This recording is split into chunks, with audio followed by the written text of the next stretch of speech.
दोस्तों वीडियो शुरू करने से पहले मैं आपको बताना चाहूंगा कि आज 10 बजे अनअकैडमी की तरफ से एक फ्री टेस्ट आ रहा है रेलवे ग्रुप डी के लिए। यानी कि आज 23 जनवरी को 10 बजे अनअकैडमी आपके लिए एक बहुत ही जबरदस्त फ्री टेस्ट लेके आया है और ये आपके ग्रुप डी वालों के लिए बहुत इंपॉर्टेंट है। यहाँ पर 90 मिनट के लिए यहाँ पर पेपर होने वाला है और 100 क्वेश्चन यहाँ पर आएंगे, हिंदी इंग्लिश दोनों में आप दे सकते हो।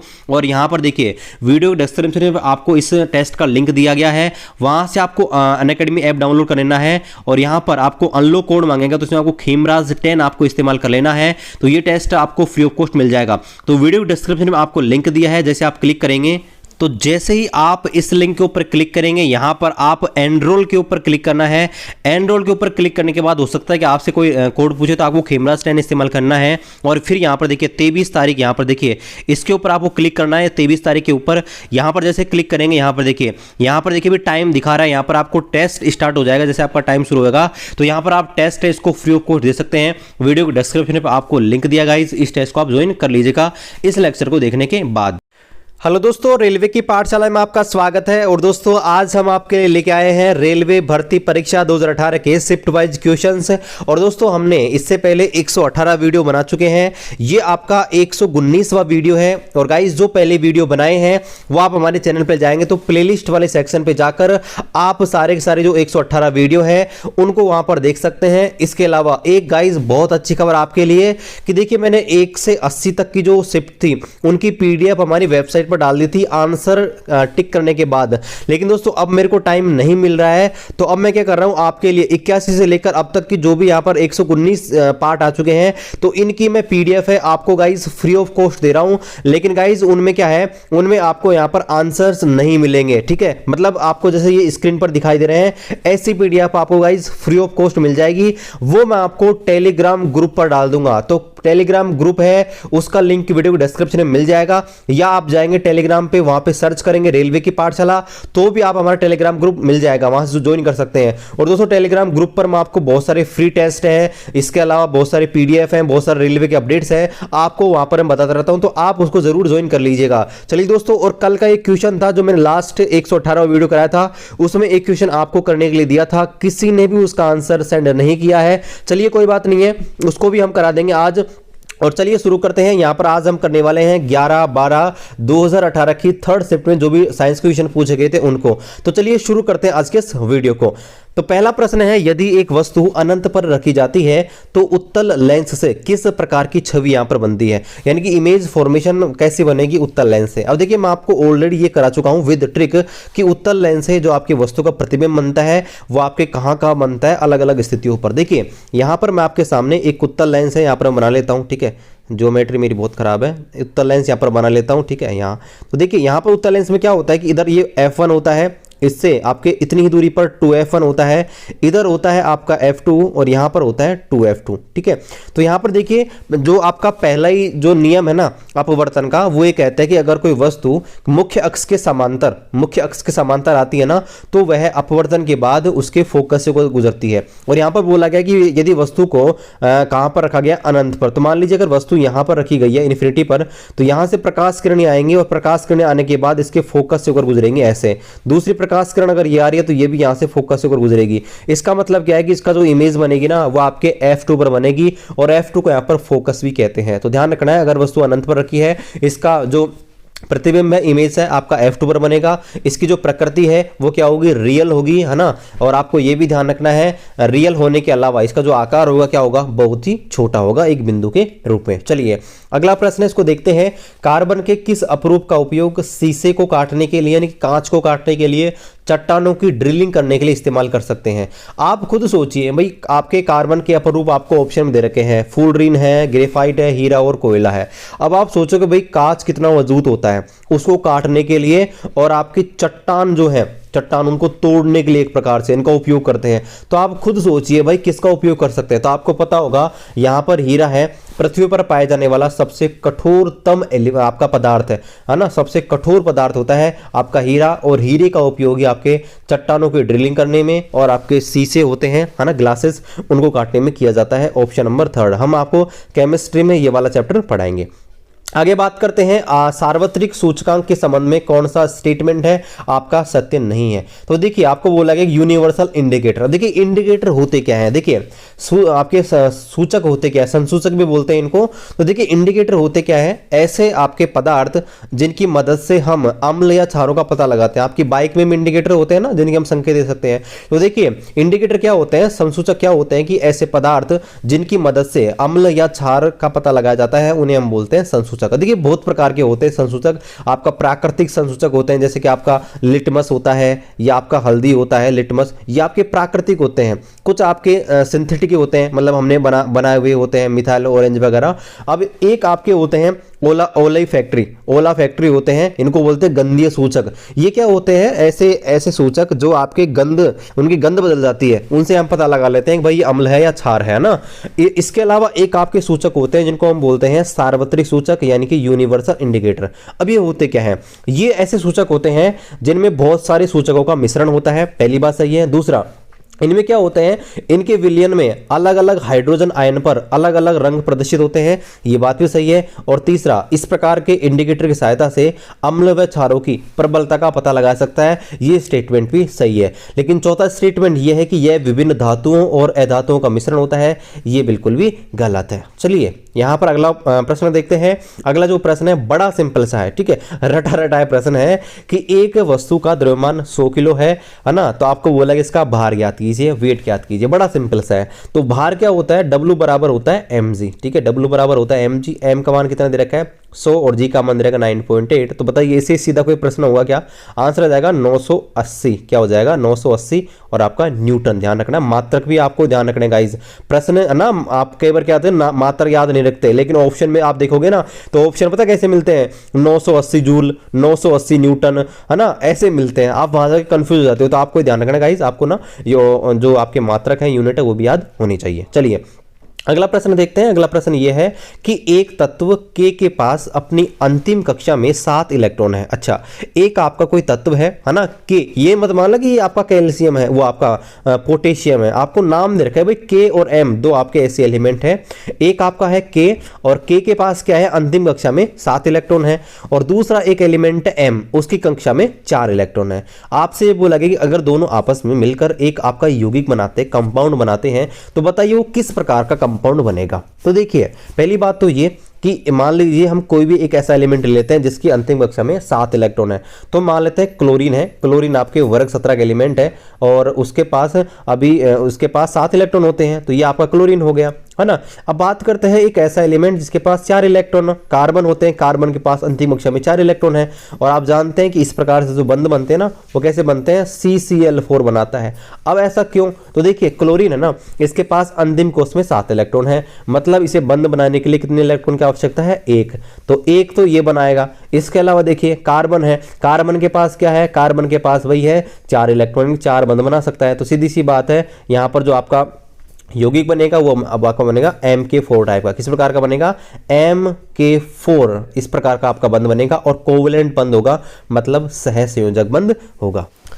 चलिए देखते हैं अगला प्रश्न। अगला प्रश्न ये है कि एक समूह में आयनीकरण ऊर्जा और समूह में इलेक्ट्रॉन आबंध किस प्रकार से परिवर्तित होते हैं। यानी कि क्वेश्चन आपसे बोल रहा है कि आधुनिक आवर्त सारणी जो है उसके अंदर जो ग्रुप होता है ना, ग्रुप देखिए अगर आपके आधुनिक आवर्त सारणी में 18 ग्रुप होते हैं, और आपके 7 क्या होते हैं, पीरियड होते हैं या 7 आवर्त होते हैं। तो देखिए इनमें आपसे पूछ रहे हैं कि अगर आप एक ग्रुप के अंदर आयनीकरण ऊर्जा है और इलेक्ट्रॉन आबंध है, वो किस प्रकार से चेंज होते हैं। तो पहले हम दोनों समझते हैं कि दोनों चीजें होती क्या है। देखिए आयनीकरण ऊर्जा क्या होती है कि इलेक्ट्रॉन निकालने के लिए जो ऊर्जा की आवश्यकता होती है ना, कोई भी आपका परमाणु है उसके अंतिम कोष से इलेक्ट्रॉन निकालने के लिए जो ऊर्जा की आवश्यकता होती है ना, उसे हम बोलते हैं गाइस आयनीकरण ऊर्जा। अब देखिए ये आपके ग्रुप में कैसे चेंज होती है। देखिए ग्रुप में अगर हम ऊपर से नीचे को आते हैं ना इस प्रकार से, तो आकार क्या होता है, बढ़ता है।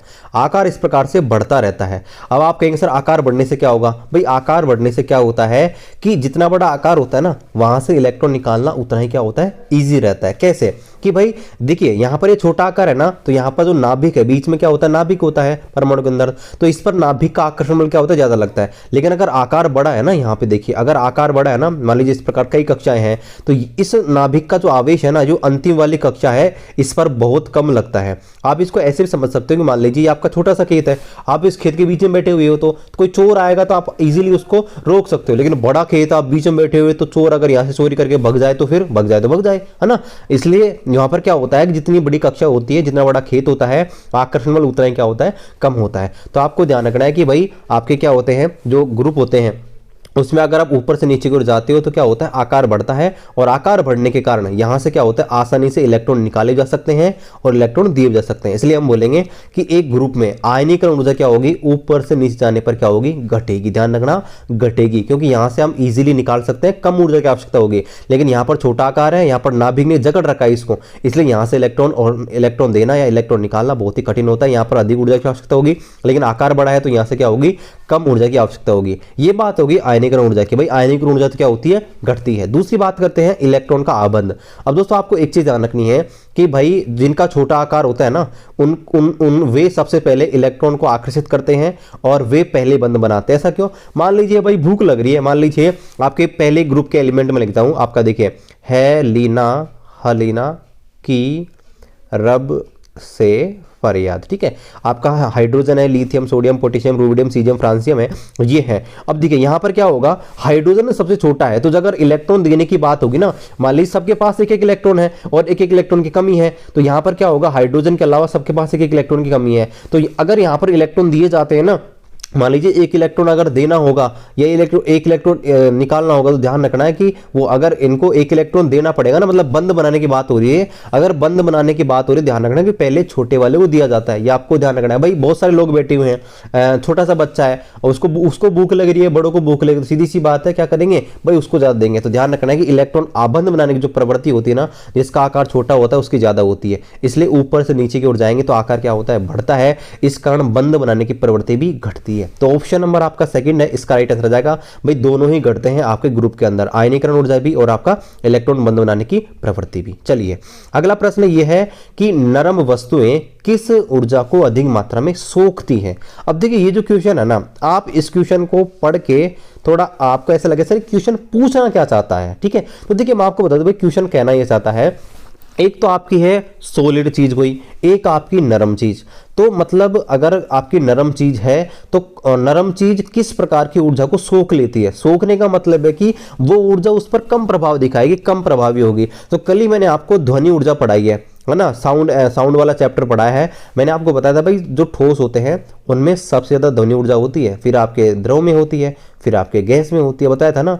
तो यहाँ पर पूछा कि अगर नरम ज्यादा होगी, मतलब मान लीजिए लिक्विड है नरम में, या आपका गैस है, तो सीधी सी बात है कौन सी ऊर्जा में कमी होगी। सोखने का मतलब है कि ऊर्जा में कमी होगी, तो ध्यान रखना ध्वनि ऊर्जा में कमी होती है। अगर यहाँ पर ठोस है उसमें ज्यादा होती है सबसे ज्यादा, उसके बाद द्रव में, उसके बाद गैस में। इनडायरेक्टली घुमा फिरा के प्रश्न पूछा गया है। चलिए अगला प्रश्न देखते हैं। अगला प्रश्न यह है न्यूटन का गति का तीसरा नियम किससे संबंधित है। देखिए न्यूटन के गति का जो थर्ड लॉ है ना, वो आपके संबंधित है क्रिया प्रतिक्रिया यानी कि एक्शन रिएक्शन से, ठीक है। एक्शन रिएक्शन से संबंधित है, आपका क्रिया प्रतिक्रिया से संबंधित है न्यूटन का तीसरा नियम। तो अगर यहां पर देखें तो पहला है बल के प्रभाव की जानकारी देता है। ये यहां देखिए आपको जो सेकंड नियम है ना, वो देता है बल के प्रभाव की जानकारी। दूसरा स्टेटमेंट है कि दो परस्पर प्रभाव डालने वाली वस्तुओं पर लगाए गए बल, ये बिल्कुल सही है। क्योंकि आप देखिए एक्शन रिएक्शन का मतलब है कि एक कार्य किया जाता है ना, तो उसके विपरीत एक दूसरी प्रतिक्रिया भी होती है ना। जैसे हम धरती पे चलते हैं ना, तो हम पीछे की ओर धक्का लगाते हैं तो ही हम धरती पे चल पाते हैं। जैसे कोई बंदूक चलाई जाती है तो बंदूक हल्का सा झटका महसूस करती है, जबकि गोली आगे की ओर भगती है। तो ये आपकी क्रिया प्रतिक्रिया कहलाती है। इसलिए ऑप्शन नंबर सेकंड है, ये आपका सही होगा।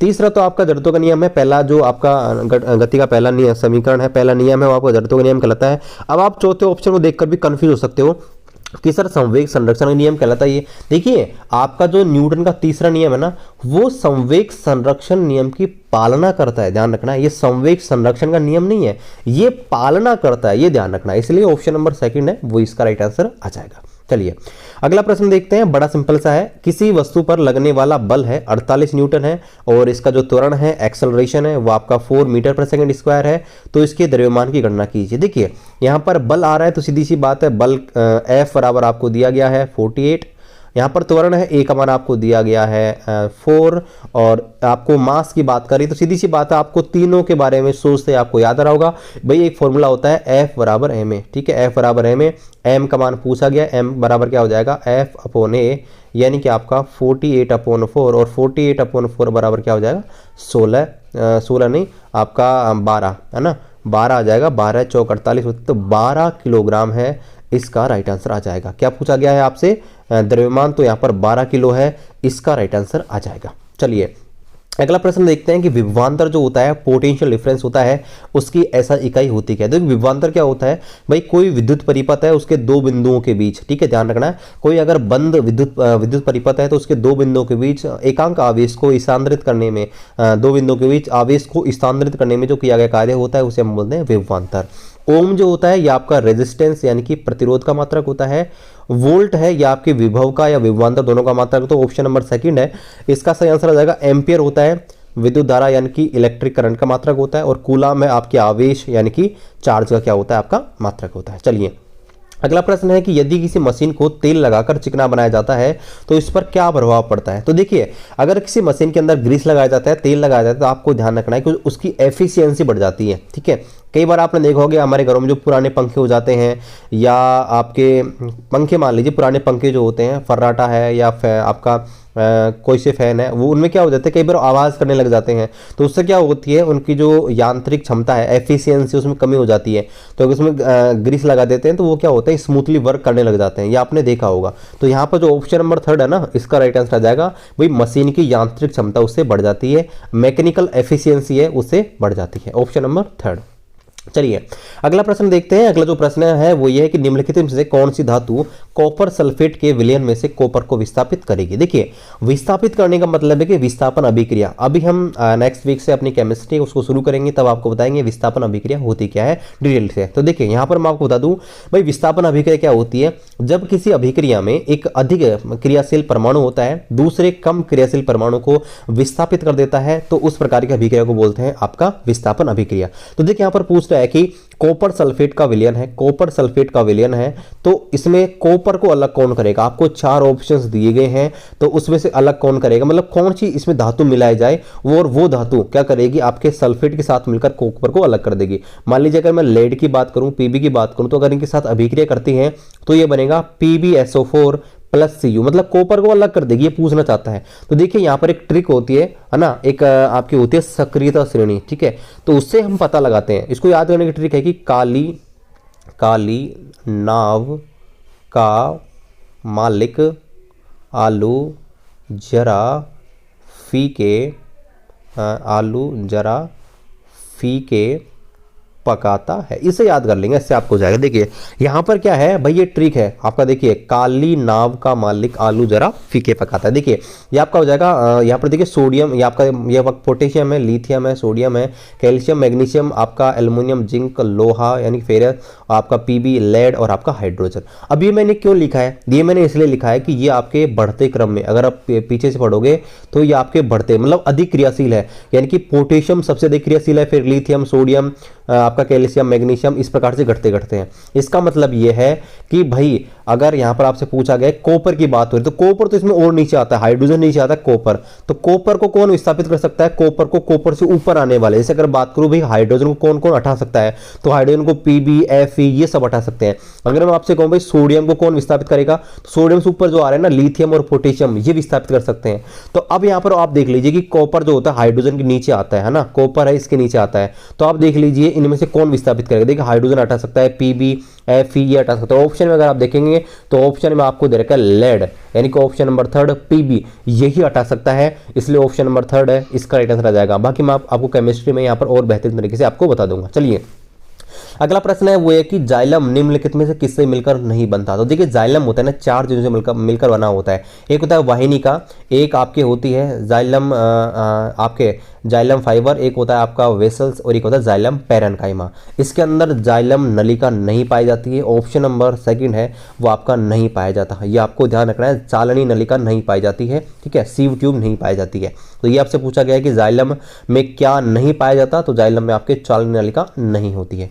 अगला जो प्रश्न है वो ये है कि निम्नलिखित में से किस में एल्युमिनियम व तांबे के मिश्रण का उपयोग नहीं होता, यानी कि आपके एल्युमिनियम और तांबे से मिलकर नहीं बनता। देखिए, दरवाजे के कब्जे, पदक, सिक्के और प्रतिमाएं। अब देखिए, पहले बात करते हैं आपके पदक यानी मेडल। तो मेडल्स आपने जरूर देखे होंगे, तांबे के और एल्युमिनियम के होते हैं, बिल्कुल सही है। सिक्के, कॉइन आपने जरूर देखे, कॉइन भी आपके तांबे के और इससे बनाए जाते हैं। स्टेचू कोई भी होती है तांबे की बनाई जा सकती है, एल्युमिनियम की। लेकिन अब यहाँ सोच रहे हो दरवाजे के कब्जे होते क्या है, ठीक है, तो जब आपको बताओ, देखिए क्या होते हैं। कोई भी आपके दरवाजे होते हैं ना, तो आपने देखा होगा कि दरवाजे दीवार पर जिसकी सहायता से अटैच किए जाते हैं, ऐसे आपने देखा होगा।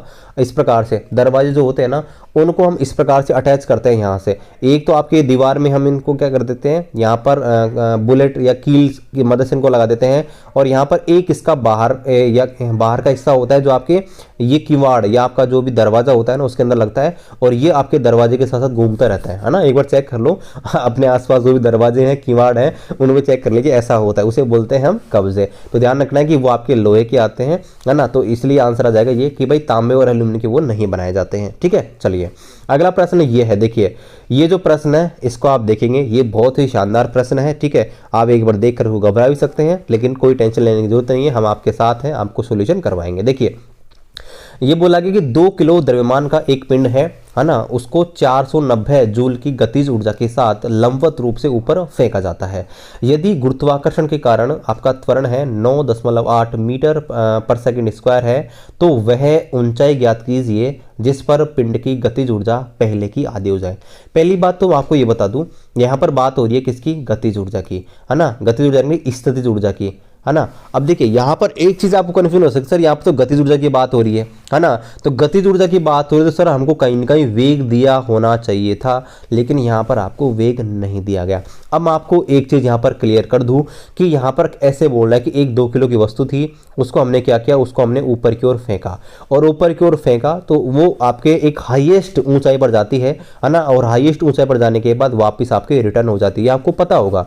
तो देखिए यहाँ पर मैं आपको एक चीज बता दूं कि जब किसी वस्तु को ऊपर की ओर फेंका जाता है ना, तो यहाँ पर 3 चीजें होती हैं। कौन कौन सी, देखिए मैं आपको बता दूं, 3 चीजें होती हैं। कौन कौन सी, एक प्रारंभ में जब वस्तु को फेंका जाता है ना, तो प्रारंभ में उसकी जो गतिज ऊर्जा है, मतलब जो काइनेटिक एनर्जी है, मैं आपको बता दूं, देखिए एक वस्तु है, अगर आप उसको ऊपर की ओर फेंकेंगे तो 3 स्थिति बनेंगी। पहला, प्रारंभ स्थिति में, यानी कि प्रारंभ में क्या होता है, काइनेटिक एनर्जी जो होती है ना, यानी गतिज ऊर्जा, वो क्या होती है आपकी अधिकता। जो प्रारंभ में क्या होती है, अगर किसी वस्तु को ऊपर की ओर फेंकेंगे तो प्रारंभ में काइनेटिक एनर्जी यानी कि जो गतिज ऊर्जा है ना, वो क्या होती है आपकी मैक्सिमम होती है ना, और इसकी जो स्थितिज ऊर्जा होती है वो क्या होती है 0। अगर दूसरी स्थिति की बात करें, बिल्कुल बीचों बीच में, जब आपकी जो वस्तु है, जो आपकी वस्तु है उसकी ऊंचाई पे आधी पहुंच जाती है, तो यहाँ पर काइनेटिक एनर्जी और आपकी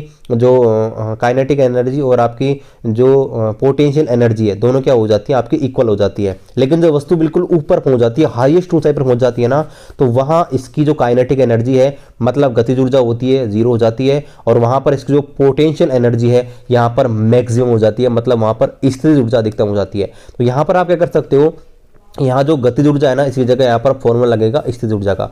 स्थितिज ऊर्जा क्या होती है, mgh, ठीक है। तो mgh बराबर आपको दे रखा है 490। m देखिए, m होता है द्रव्यमान जो आपको दे रखा है 2 किलो, g आपको दिया गया है 9.8, और हाइट हम ज्ञात करेंगे, तो हाइट बराबर है 400, वो आपका हाइट निकालेंगे। तो देखिए हाइट हम निकालेंगे तो h बराबर आ जाएगा 490 अपॉन क्या आ जाएगा 2 इंटू 9.8।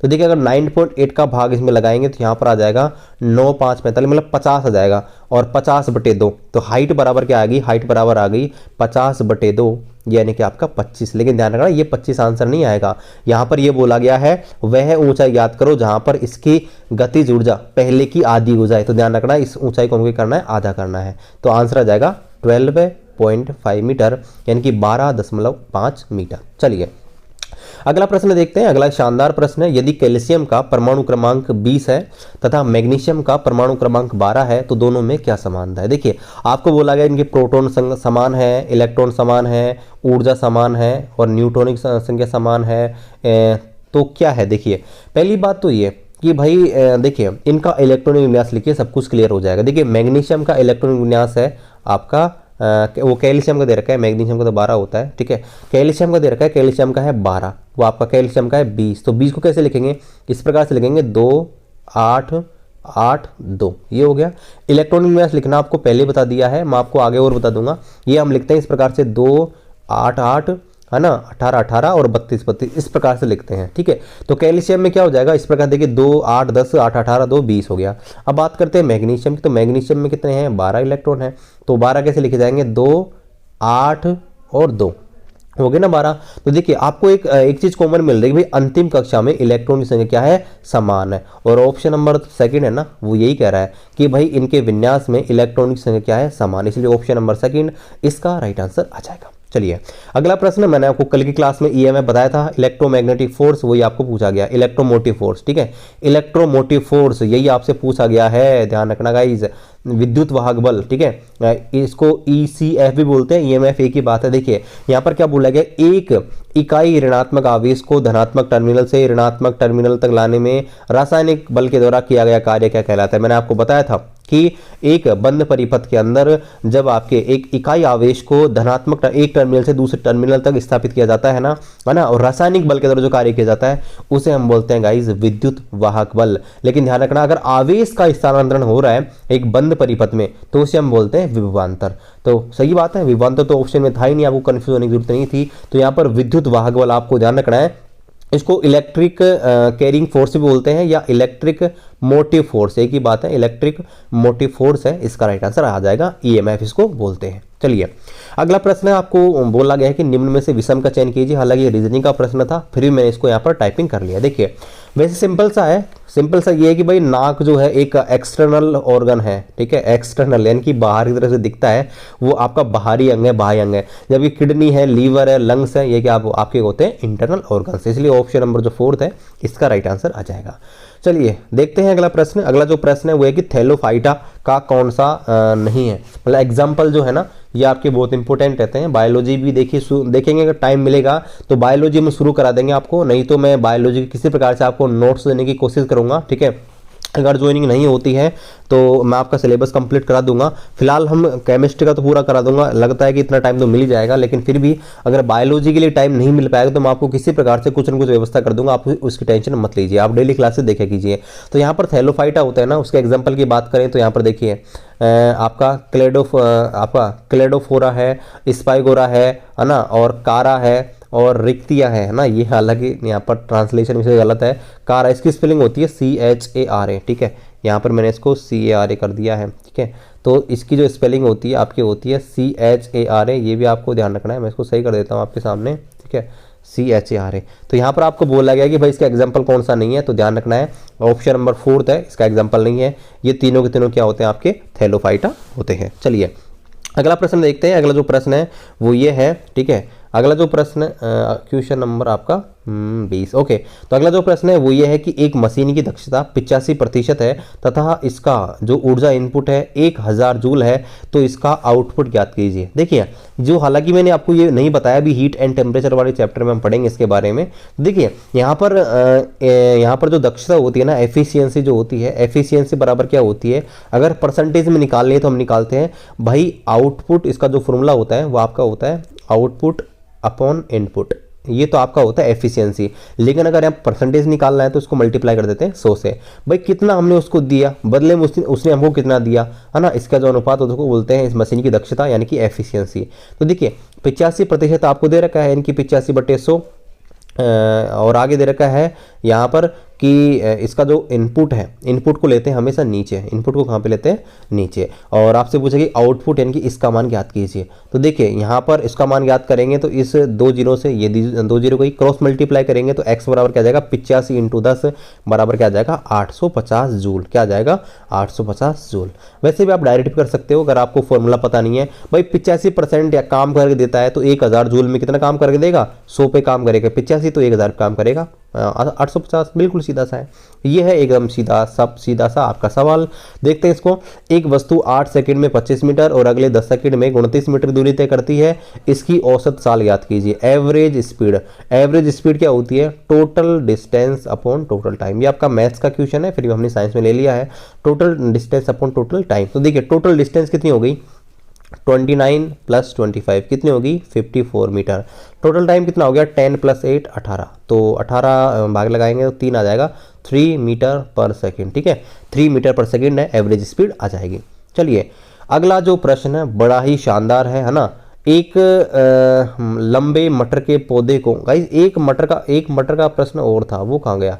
उसको ये रहा, देखिए ये रहा, एक मटर का प्रश्न और है ये। ठीक है, तो चलिए मैं आपको दोनों यहाँ पर आपको बताता हूँ। मटर का प्रश्न मेरे को पता था कि मैंने 2 मटर के प्रश्न है। तो देखिए पहले इसके बात कर लेते हैं। देखिए कि निम्नलिखित में से कौन से मटर का एक अप्रभावी लक्षण है। अब देखिए आपका एक वैज्ञानिक था ग्रेगर जॉन मेंडल, उन्होंने क्या किया था? मटर के पौधे के ऊपर एक्सपेरिमेंट किए थे।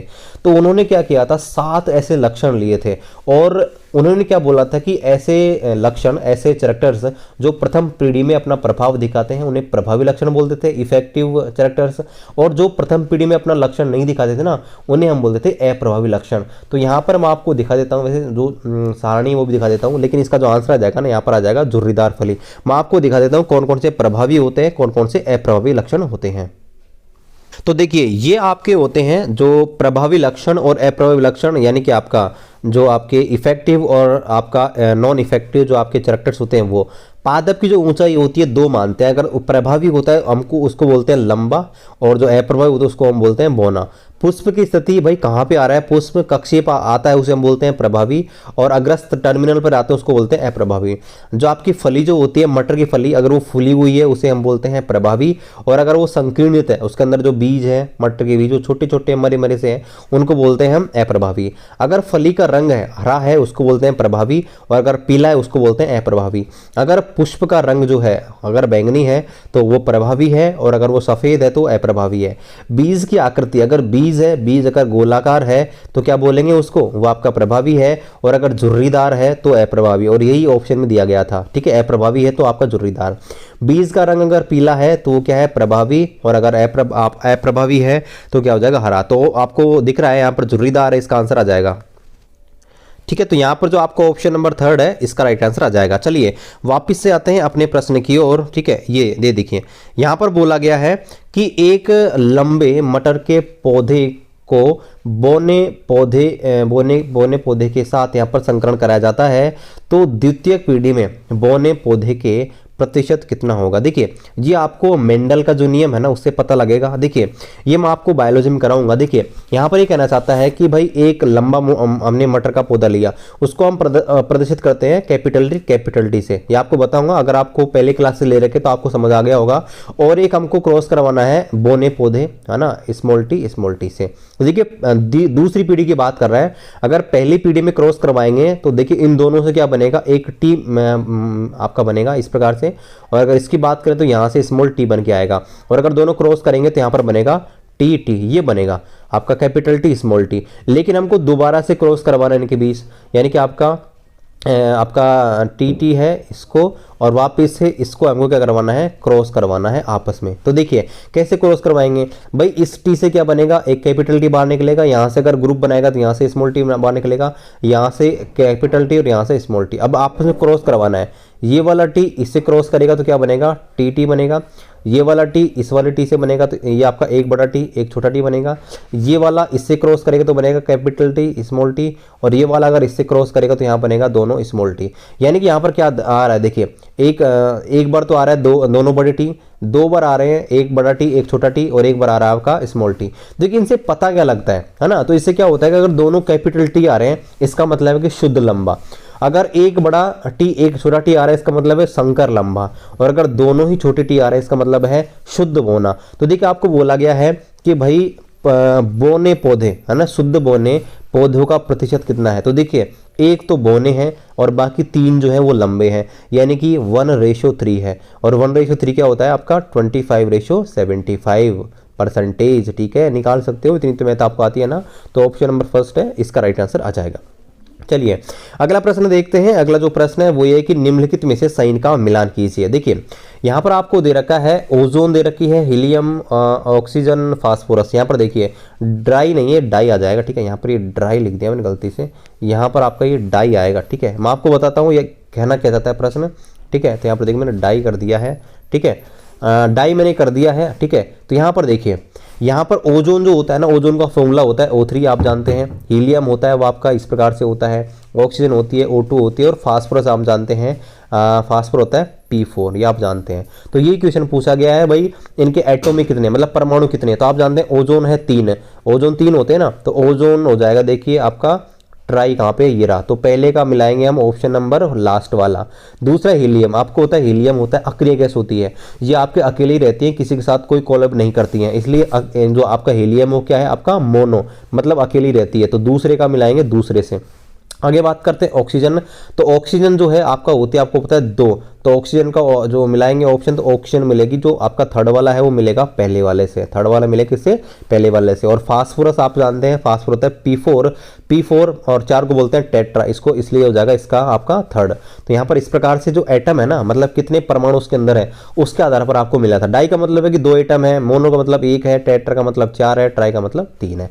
बड़ा सिंपल सा है, ठीक है। चलिए आगे बात करते हैं निम्नलिखित में से कौन सा मटर के पौधे, ये तो हमने भी कर लिया है। चलिए अगला प्रश्न है कि निम्नलिखित में से कौन जटिल उत्तक है। तो देखिए जो आपके उत्तक होते हैं ना, आपके पादप को 2 भागों में बांटा गया, जटिल उत्तक और स्थायी उत्तक। जटिल उत्तक होते हैं आपके 2, जाइलम और फ्लोएम, और आपके जो स्थायी उत्तक होते हैं आपके कई प्रकार के होते हैं, मेरिस्मेटिक टिश्यू, और इसके अलावा आपका पेरेन्काइमा, स्क्लेरेन्काइमा, है ना, ये आपके होते हैं। तो देखिए आपको बता दूं कि यहाँ पर ऑप्शन नंबर फर्स्ट है और सेकंड है, दोनों इसके आंसर आ जाएंगे। यहाँ पर आ जाएगा बोथ A एंड B, ठीक है। तो यहाँ पर देखिए मैं आपको इनके थोड़ी थोड़ी कार्य बता दूं। आपके जाइलम होते हैं ये आपके पेड़ पौधों में जल का परिवहन करते हैं, फ्लोएम होते हैं आपके पेड़ पौधों में जो भोजन है उसके संवहन के लिए जिम्मेदार होते हैं, और पेरेन्काइमा होता है इसके अंदर अंतर कोशीय स्थान पाया जाता है, और आपका स्क्लेरेन्काइमा होता है। स्क्लेरेन्काइमा आपके पेड़ पौधों में जो दृढ़ता होती है, दृढ़ता या कठोरता, उसको क्या करता है, प्रदान करता है। चलिए अगला प्रश्न है, अगला प्रश्न आपको खुद को करना है, ठीक है। मैं कल का प्रश्न आपको करा देता हूं, लेकिन इस प्रश्न को आपको खुद को करना है, ठीक है। ये जो प्रश्न है ये आपको खुद को करना है। यदि 10 की पावर -4 DM³ जल को 300 केल्विन ताप पर 1 DM³ की कुप्पी में डाला जाता है, तो साम्य अवस्था स्थापित होने पर पानी के कितने मोल वाष्प अवस्था में बदल जाएंगे, ठीक है। तो आपको एक और दिया गया कि 300 केल्विन ताप पर इसका जलवाष्प इतना दिया गया है, और आर गैस स्थिरांक इसका मान दिया गया है, तो आपको इसका मान ज्ञात करना है। चलिए मैं आपको ये जो क्वेश्चन था जो लास्ट शिफ्ट वाला था उसको आपके सामने करा देता हूं। चलिए इस प्रश्न को कर लेते हैं, ये अपना लास्ट प्रश्न है जो अपने पिछली शिफ्ट में छोड़ दिया था, उसको देखिए। ये जो प्रश्न है ऐसे बोल रहा था कि 2 मीटर प्रति सेकंड की गति से एक गेंद थी। देखिए मैं आपको समझाता हूँ कि भाई 2 मीटर प्रति सेकंड के वेग से एक आपकी गेंद चल रही थी, ये रास्ते में एक दूसरी गेंद है ना, जो आपके स्थिर है, उससे टक्कर करती है, और टक्कर करने के बाद दोनों अलग अलग दिशाओं में चली जाती हैं। आपको बोला गया यदि इनका पुनर्स्थापन गुणांक है आपका 0.5 है, तो टकराने के बाद दोनों का अलग अलग वेग ज्ञात कीजिए, ठीक है। तो देखिए, तो यहाँ पर देखिए कैसे इसको हल करेंगे। तो देखिए यहाँ पर हमको 2 चीज़ें लगानी पड़ेंगी, और गाइज इस क्वेश्चन का जो लेवल है ना काफ़ी शानदार है। 11th की फिजिक्स में क्वेश्चन मिला है, और इस क्वेश्चन को करने के लिए मैंने खुद IIT की क्लास देखी है, तब जाके मुझे ये क्वेश्चन आपको मिला है। हालांकि आपके NCERT 11वीं क्वेश्चन है, जबकि अपने ग्रुप डी में सिलेबस 10th तक का ही आता है। चलिए देखिए इसको हमको क्वेश्चन करने के लिए 2 चीज़ों की सहायता लेनी पड़ेगी। यहाँ पर देखिए पहला हमको सहायता लेनी पड़ेगी, एक फॉर्मूला है जो आपकी टक्कर के लिए होता है, वो होता है M1U1 + M2U2 इज इक्वल। देखिए अगर यहाँ पर टक्कर होने के बाद दोनों एक समान वेग से आगे बढ़ते हैं, तो मैंने आपको एक फॉर्मूला बताया था M1 + M2 और UV, ये बताया था ना आपको। लेकिन अगर दोनों वस्तुएं अलग अलग वेग से आगे बढ़ती है ना, तो यहाँ पर आता है M1V1 + M2V2, ये वाला फॉर्मूला होता है, ठीक है। अगर U1 और U2 इनके प्रारंभिक वेग हैं, M1 N2 अगर दो वस्तुओं के क्या है द्रव्यमान है, तो अंतिम वेग V1 और V2 होते हैं, तो ये रिलेशन इनके बीच होता है। तो देखिए M1 क्या है आपको दिया गया है, एक आपके गेंद है वो अपने द्रव्यमान से दुगने से टकराती है, इसका मतलब इसका कुछ भी आप मान सकते हो, लेकिन इसका क्या होगा दुगना होगा। तो M1 मान लेता हूँ 1 किलो इंटू U1 क्या है 2 मीटर प्रति सेकंड दे रखा है, M2 क्या होगा 2 गुनी से टकराती है, मतलब 2 किलो मान लिया, और U2 क्या है भाई स्थिर गेंद है ये, ठीक है। तो U2 क्या हो जाएगा 0 इज इक्वल M1 क्या है, M1 हमने माना 1 किलो इंटू V1 + M2 क्या है 2 किलो, और V2 तो V2 ही है, V1 और V2 तो ज्ञात ही करनी है। तो ये तो हो गया 0। यहाँ पर क्या आ जाएगा 2 बराबर U1 प्लस 2V2 क्या आ जाएगा V1 प्लस 2V2 बराबर क्या आ जाएगा आपके यहाँ पर 2। ये आपको ध्यान रखना है। अब देखिए यहाँ पर एक हमारे पास तो ये रिलेशन आ गया, ठीक है, एक तो ये आ गया। अब दूसरा हमको क्या दे रखा है पुनर्स्थापन गुणांक। अब ये पुनर्स्थापन गुणांक होता क्या है इसके बारे में आपको बता दूं। जो पुनर्स्थापन गुणांक होता है ना, इसको हम ई से प्रदर्शित करते हैं। और ये किसके बराबर होता है, ये आपके बराबर होता है V2 माइनस V1 बटे U1 माइनस U2। ये होता है आपका पुनर्स्थापन गुणांक, ठीक है।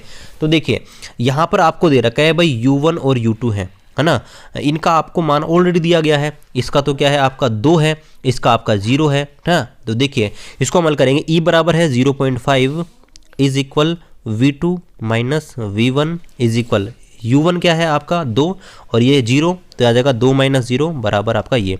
देखिए आगे हल करते हैं तो V2 माइनस V1 है वो आपका क्या आ जाएगा, ये 2 इधर मल्टीप्लाई होगा, ठीक है, ये 2 इधर जाके मल्टीप्लाई होगा तो ये आपका आ जाएगा 2 इधर जाके मल्टीप्लाई होने पर यह आ जाएगा V2 minus V1 is equal क्या आ जाएगा 1।